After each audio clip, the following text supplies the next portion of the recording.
Hello, dear listeners, and welcome back to the Moonlit Nook. Tonight's chapter is one of joy and quiet magic. Fires are lit, songs are sung, and the people of Erl are celebrating something truly rare. But not all enchantments shine the same way, and not all hearts beat to the same rhythm. So let's step into Chapter 5 of The King of Elfland's Daughter by Lord Dunsany. Chapter 5. The Wisdom of the Parliament of Erl. In those bridal days, the men of Erl came often to the castle, bringing gifts and fellations, and in the evenings they would talk in their houses of the fair things that they hoped for the Vale of Erl, on account of the wisdom of the thing that they'd done when they spoke with the old lord in his long red room. There was Narl the blacksmith, who'd been their leader.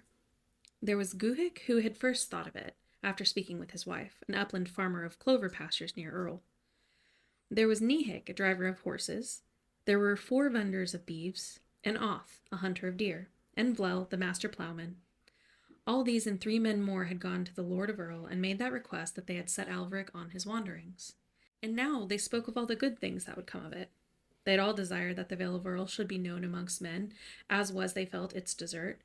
They had looked in histories, they'd read books treating of pasture, yet seldom found mention at all of the vale that they loved, and one day Guhic said, "Let all us people be ruled in the future by a magic lord, and he shall make the name of the valley famous, and there shall be none that have not heard of the name of Erl." And all had rejoiced, and had made a parliament, and it had gone 12 men to the Lord of Erl, and it has been as I have told. So now they spoke over their mead of the future of Erl and its place amongst other valleys, and of the reputation that it should have in the world. They would meet and talk in the great forge of Narl, and Narl would bring them mead from an inner room, and Threll would come in late from his work in the woods. The mead was of clover honey, heavy and sweet, and when they sat a while in the warm room, talking of daily things of the valley and uplands, they would turn their minds to the future, seeing as through a golden mist of the glory of Erl. One praised the beeves, another the horses, another the good soil, and all looked at the time when other lands should know the great mastery amongst valleys that was held by the Valley of Erl. And time that brought these evenings bore them away, moving over the Vale of Erl as over all the fields we know, and it was spring again, and the season of bluebells. And one day in the prime of the wild anemones, it was told that Alveric and Lyrazel had a son. Then all the people of Erl lit a fire next night on the hill, and danced about it, and drank mead and rejoiced. All day they dragged logs and branches from it from a wild wood near, and the glow of the fire was seen in other lands.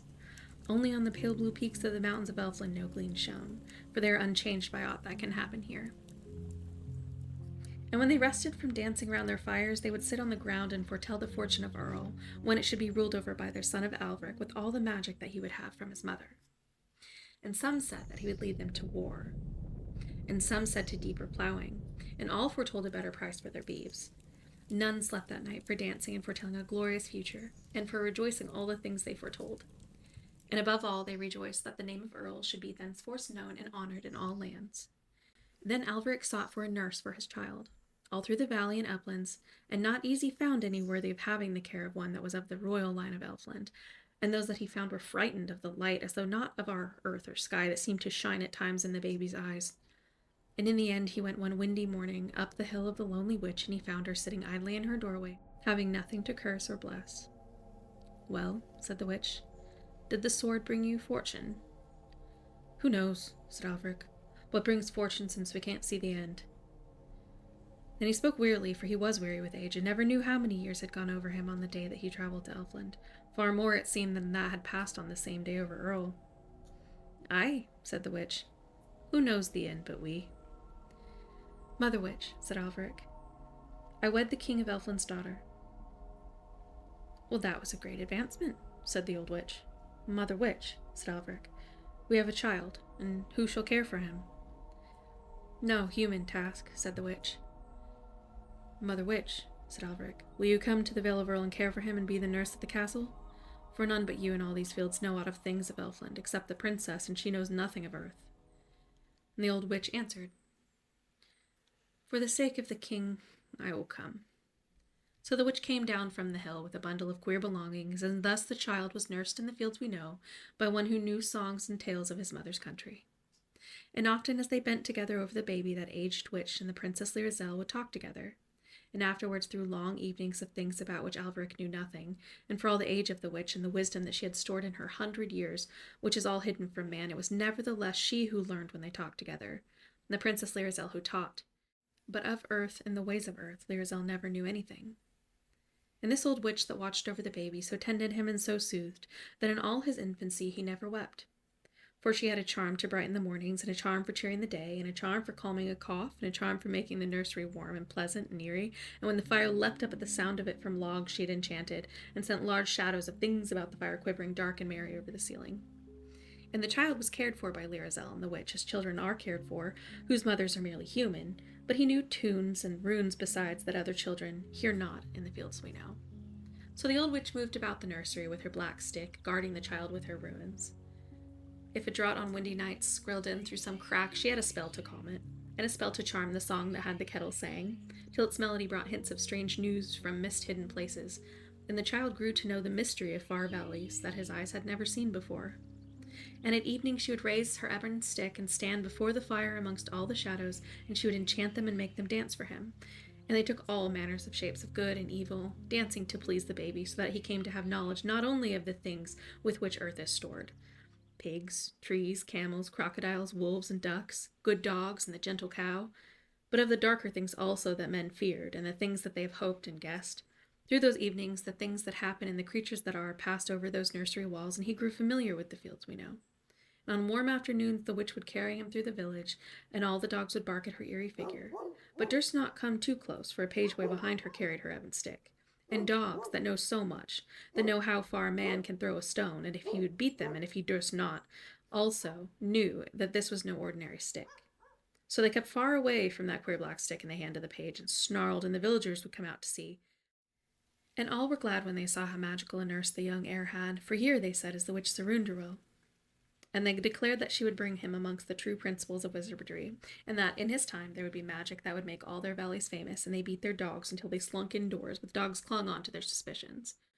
So that when the men were gone to the forge of Gnarl, and their houses were quiet in the moonlight, and Gnarl's windows glowed, and the mead had gone around, and they were talking of the future of Erl, more and more voices joining in the tale of its coming glory.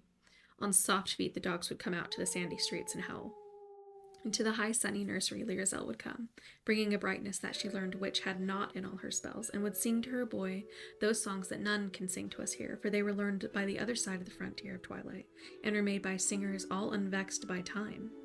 And for all the marvel that there was in those songs, whose origins were so far from the fields we know, and in times remote from those historians use, and though men wondered at the strangeness of them when they opened casements through the summer days that drifted over Erl, yet none wondered even at those as she wondered at the earthly ways of her child, and all the little human things that he did more and more as he grew.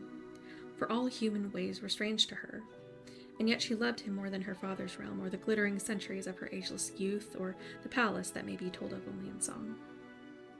In those days Alveric learned that she would never grow familiar with earthly things.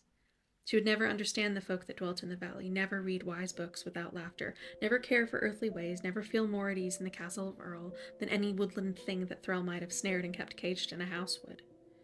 He had hoped that soon she would learn the things that were strange to her, till the little differences that were between the things in our fields and in Elfland shouldn't trouble her any more, but he saw at last that the things that were strange would always so remain, and that all the centuries of her timeless home had not so lightly shaped her thoughts and fancies that they could be altered by our brief years here. And when he'd learned this, he had learned the truth. Between the spirits of Alveric and Lyrazel lay all the distance there is between Earth and Elfland, and love bridged the distance, which can bridge further than that. Yet when for a moment on that golden bridge he would pause and let his thoughts look down at the gulf, all his mind would grow giddy, and Alveric trembled. What of the end, he thought, and feared lest it should be stranger than the beginning. And she did not see that she should know anything. Was not her beauty enough? Had not a lover come at last to those lawns that shone by the palace only told of in song, and rescued her from her uncompanioned fate and from that perpetual calmness? Was it not enough that he'd come? Must she need to understand the curious things folks did? Must she never dance in the road, never speak to goats, never laugh at funerals, never sing at night? But why? What was joy if it must be hidden? Must merriment bow to the dullness in these strange fields that she'd come to? And then one day she saw how a woman of Erl looked less fair than she had looked a year ago. Little enough was the change, but her swift eye saw it surely, and she went to Alveric crying to be comforted, because she feared that time in the fields we know might have power to harm the beauty that the long, long ages of Elfland had never even dared to dim. And Alveric had said that time must have his way, as all men know. And where is the good in complaining? Thank thank you for spending this little pocket of time with me. If you're enjoying these moments as much as I am, feel free to follow, leave a little heart, or just come back next time. I'll be here. Until then, sleep well, dream strange, and take good care of your heart.